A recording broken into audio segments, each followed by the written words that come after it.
Good afternoon, good evening, good morning, wherever in the world you are. The ANC government keeps insisting that they will not allow regime change in Zimbabwe. This is really becoming a headache. They are in a position to do so. That is what makes it such a big problem for Zimbabwe. Zanu PF is rigging these elections, just as the party has rigged past elections. And one of the ways the party is rigging the election is that it has been able to cherry pick who can vote. It has already denied over 3 million Zimbabweans in the diaspora the vote. That constitutes about 37% of the potential electorate, on the grounds that as long as the sanctions imposed by the West remain, diaspora vote will be denied. This is an absolutely outrageous statement. What has that got to do with the people in the diaspora? Zanu PF's quarrel with the Western countries, UK, USA, and so forth, has nothing to do with the ordinary Zimbabweans in the diaspora.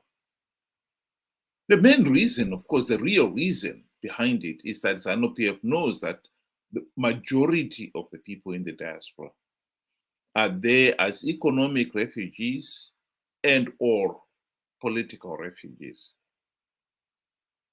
And they blame Zanu PF for their plight. And of course, if they are given the opportunity to vote, they're not likely to vote for Zanu PF. And worse still, if they were to be allowed to vote in the diaspora, Zanu PF will not be able to intimidate them as it is able to do with Zimbabweans in the country, nor will it be able to rig the election. Hence the reason why the party has decided, forget it, they are not going to allow Zimbabweans in the diaspora to vote. But this position by ANC that it is not going to allow regime change in Zimbabwe is a problem.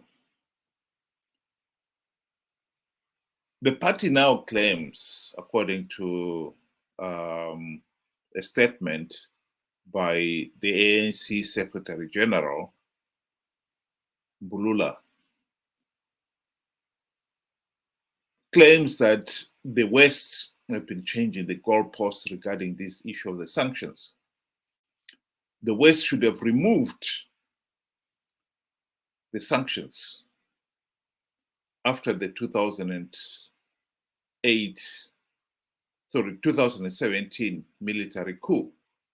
That was the opportunity to remove the sanctions because the coup had removed Robert Mugabe and installed Mnangagwa. This is ridiculous because if the sanctions were imposed because Zanu PF had failed to hold free, fair, and credible elections, then surely the West had no reason to remove the sanctions because the military coup is not a fair and credible election process. Mnangagwa promised to hold free, fair, and credible elections and had the opportunity to do so in 2018 and failed to hold free, fair, and credible elections. And so the argument that the West should have removed the sanctions just because there had been musical chairs in Zanu PF is ridiculous.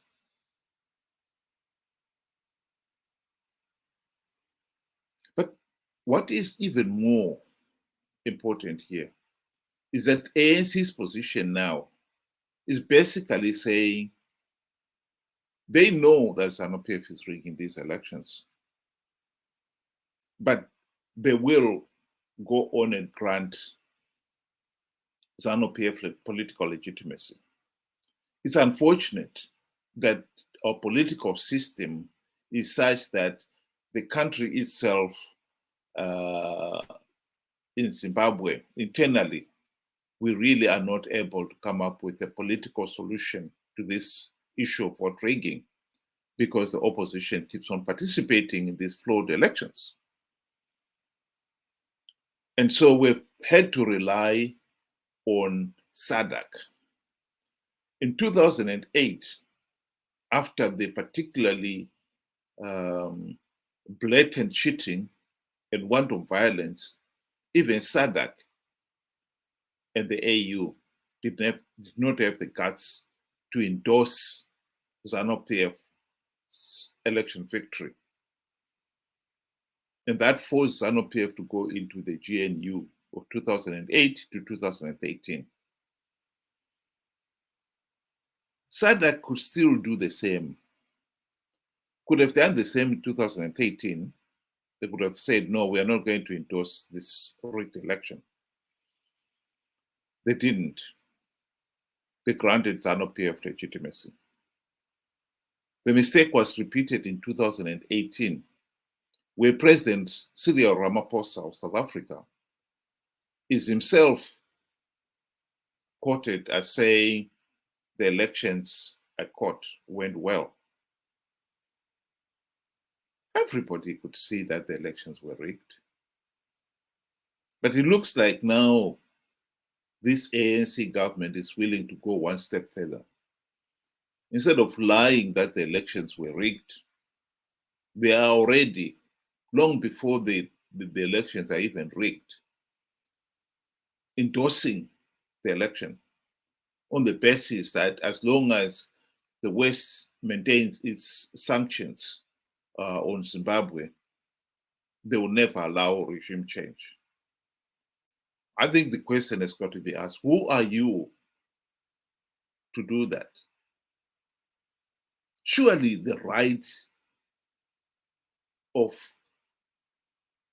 who governs Zimbabwe is a prerogative of the people of Zimbabwe and no one else. And they give that mandate through free, fair, and credible elections. And to say they're not going to allow regime change as long as the sanctions remain means the ANC is now taking that prerogative and saying it doesn't matter what the people of Zimbabwe say. It doesn't matter that the elections are rigged. We are still going to endorse Zanu PF as the legitimate because we're not going to allow regime change. That is totally unacceptable.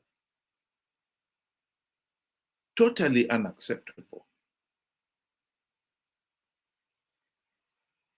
But we've got to understand why ANC is doing this.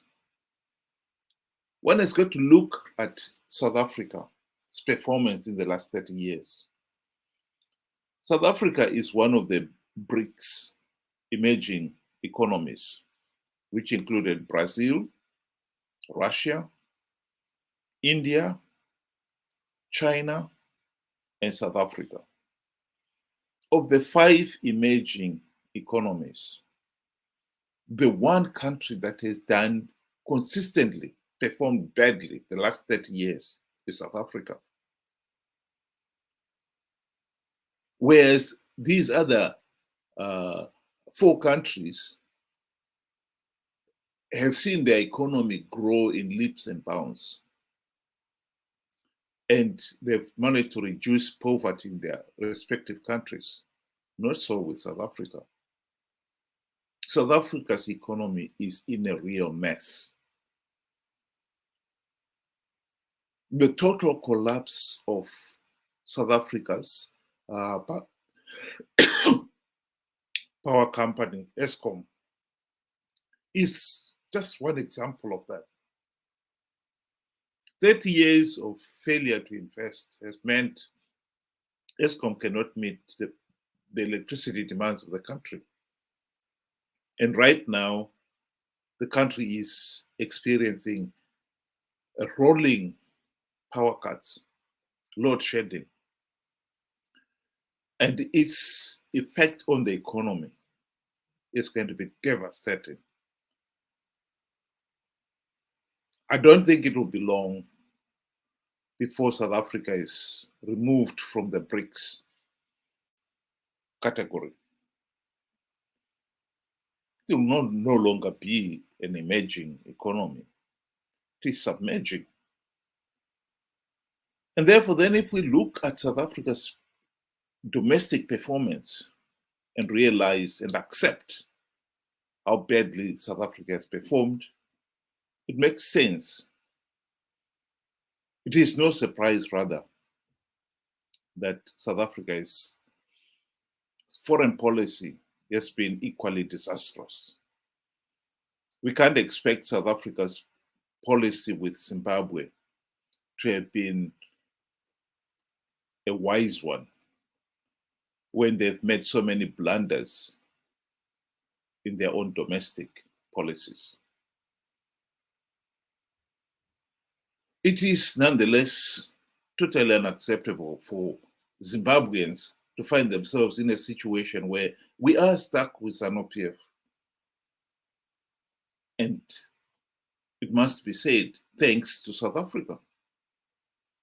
We may just as well forget these elections, because if South Africa is giving Zanu PF the carte blanche guarantee that it will grant the regime legitimacy, regardless of how the election goes, just because there are sanctions imposed on Zimbabwe, it's ridiculous. This is the most irrational argument I've ever heard. But to end this program, I would like to listen to one South African, at least, who appreciate that free, fair, and credible elections are absolutely at the heart of Zimbabwe. It's economic struggle and political struggle, and is determined to put free, fair, and credible elections back on the agenda. Let's listen to this.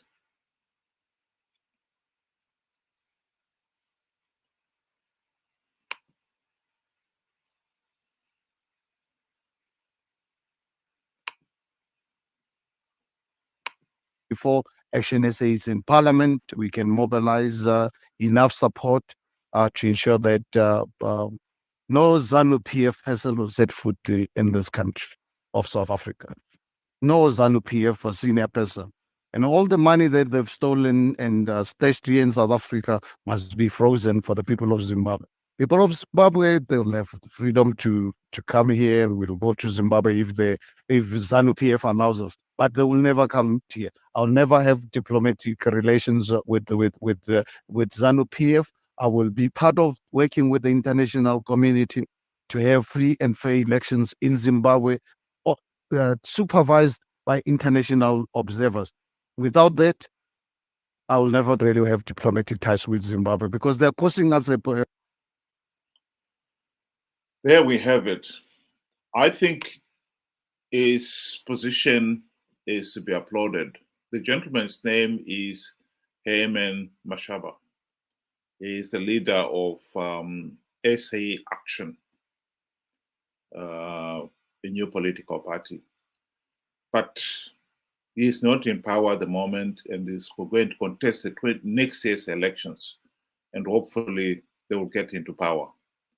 But meanwhile, the damage would have been done as far as we are concerned in Zimbabwe.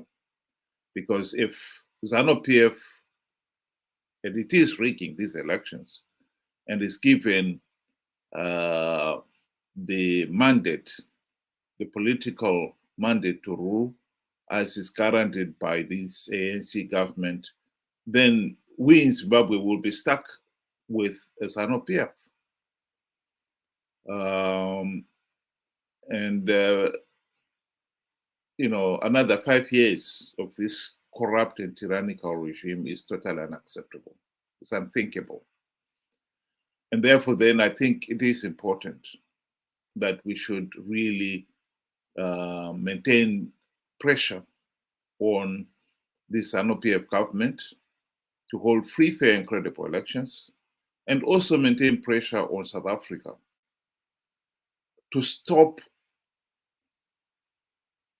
usurping the people's power, the people of Zimbabwe's power and right to free, fair, and credible elections.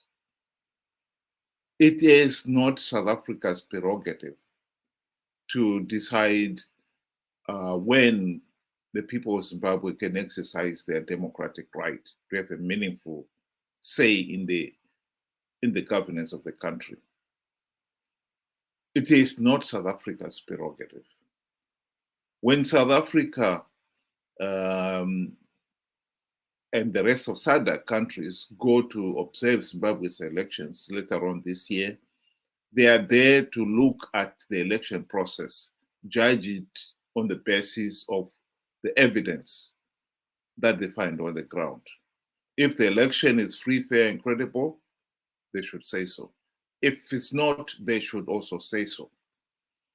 And for them to grant a rigged election and pretend it was okay, and thus grant Zanu PF political legitimacy, is really becoming the biggest problem that Zimbabwe has. It's bad enough that we have got to fight Zanu PF for free and fair elections. We've got to fight the corrupt and incompetent opposition to stop them participating in these flawed elections. And now it looks like we've got to fight South Africa as well to stop them endorsing and giving a guarantee, carte blanche guarantee, that Zanu PF will remain in office because there will be no regime change as long as the sanctions imposed by the West are still in place. Is totally unacceptable. But if that's the fight, then we will fight it. And we do not intend to give up our right to free, fair, and credible elections. And I think South Africa and all South Africans should seriously look at what ANC is doing, because this we find to be totally unacceptable. And we hope South Africans will stand up and say, no, this is nothing to do with South Africa. At least if you are going to play a role, you should play an honest role. Why are you endorsing a flawed process? Who are you to say you are not going to accept regime change in Zimbabwe as long as the Western sanctions are there? What has that got to do with the people of Zimbabwe? They want to have a meaningful say in their own election. And to link up the two issues is totally unacceptable. Free, fair, and credible elections is a right. It's a universal right. It is not one that can be given today and taken away tomorrow as and when some individual decide. The fact that Zanu PF is doing it by denying the people in the diaspora the vote, this is another issue that South Africa itself should be raising with Zanu PF. Not to be endorsing it and even going one step further and saying even those who are in Zimbabwe, it doesn't matter whether the elections are rigged or not, Zanu PF is going to remain in office. It's totally unacceptable. And that is the message that we would like to send to our South African friends. Thank you and good night.